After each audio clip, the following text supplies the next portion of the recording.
What's going on, guys? Welcome back to Off the Jeepin. I'm Alec, and today I noticed that the center brake light on our Jeep Cupid wasn't working. As you can see, I got a jack stand on the brake right now, and the brake lights are on.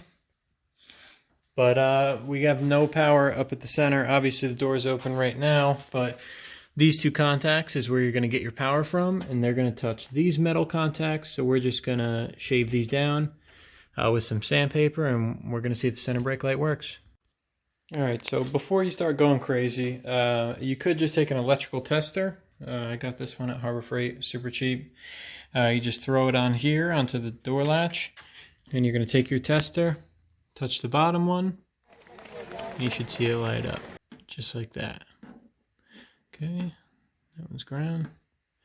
So there's your positive. Alright, so we are getting power to here, so we know that power is going to go into here, and we should be getting power up there.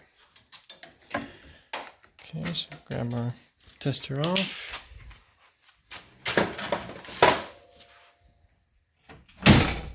Bam. Oh, we got a bulb out. But not too bad. Just grab a bulb and now it works. Awesome. Alright. But and now it goes off. It's not making a contact anymore. So just sand down these contacts to where they get just to their bare metal. Looks like these are copperish over here.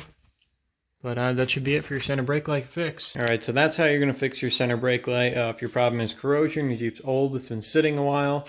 So if you enjoyed this video, check out our other videos, subscribe, give us a like, anything's appreciated. Stay Jeepin'.